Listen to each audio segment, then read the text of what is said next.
reaction that I got from California and the response was really overwhelming for me. It was an incredible response.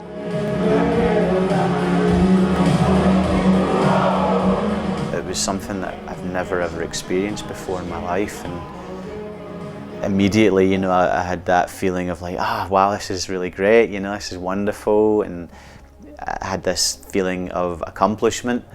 And then almost immediately afterwards, I felt terrified. I felt really overwhelmed. I felt under pressure to follow it up with something that was as good. And you know, when you have those kind of things weighing on you, you tend to let insecurities creep in. You know, you have these little voices that say, you know, what if you're never going to write anything as good as that, and that was it? You know, what are you going to write about now?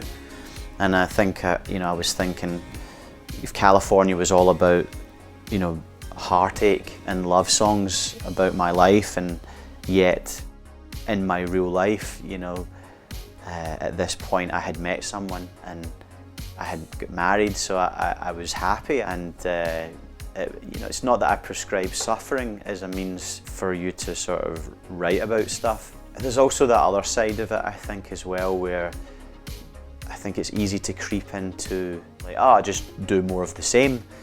And it's like, that's not how I work. You know, Michael Oakley is my story. It's all songs that are true stories about my life.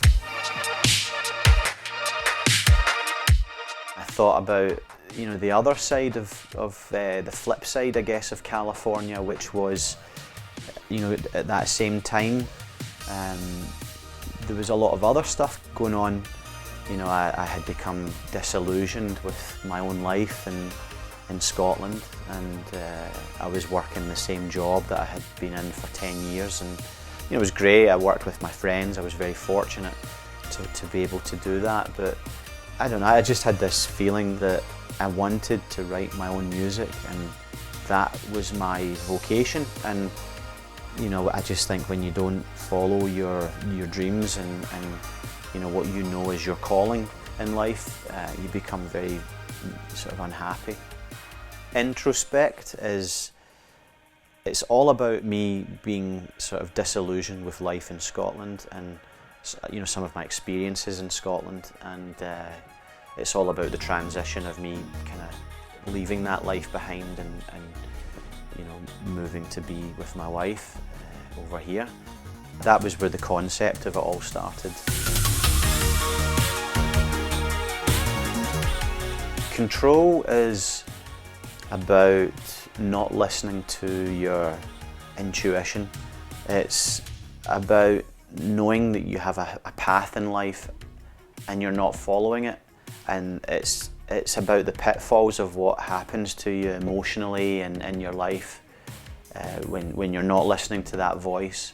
It's basically about a man divided in himself, and you know, speaking from experience, you know, I certainly have for a lot of my life not listened to that voice, and because of that I've ended up in bad relationships. I've ended up, you know, in bad situations in life, shall we say, and it's hurt me rather than helped me. But then whenever I've listened to that voice of intuition, I've always got back on the right path. So that's what Control's about. Left Behind is a song that I wrote about 14, 15 years ago when I was in a band, and I always wanted to rework that song because it was the only song from that period that I still felt a connection with. It's basically about, you know, at that time in my life, all my friends were, you know, they were going to university and they were finding their careers. You know, friends of mine were getting married and they were taking out a mortgage. They basically had put their footing down on adult life, I guess. Whereas at that time, you know, I still was a struggling musician, and I wasn't quite sure about how to go about following my path, I guess. When you see other people moving on in their life and you're still in the same place, it can leave you feeling really, really unsettled. Now I'm Alive came about because I had always wanted to do a duet with somebody that was one of those kind of like, you know, those 80s ballads like Starship, Nothing's Gonna Stop Us Now, and you know, George Michael, Whitney Houston, that kind of thing. And there was only one person that I ever wanted to do that duet with, and it was Dana Jean Phoenix. And I reached out to her, and you know, thankfully she said yes. I just think she's the most incredible singer. There's nobody else in the scene that has such an amazing voice and an amazing talent. She's just fantastic, and I really wanted to work with her.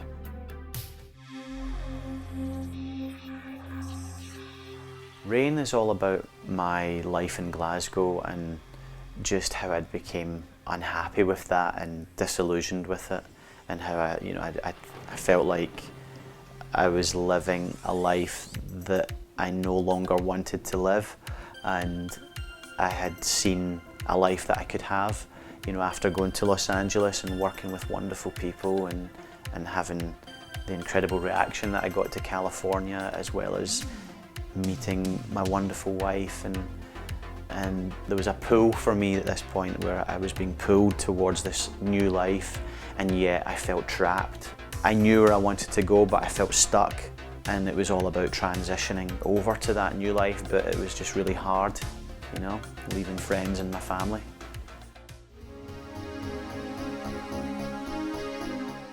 Crystal Ships is about my best friend that died when he was 15 years old, and we were both at high school together. And when that happened, you know, that changed me. I didn't have the emotional capacity to be able to deal with that. So Crystal Ships is all about you know, that time in our lives when we're at high school, and you know, you feel like you're Peter Pan, and you know, you're never going to grow up, and you don't have any responsibilities, and it's all fun, and you believe you can be anything.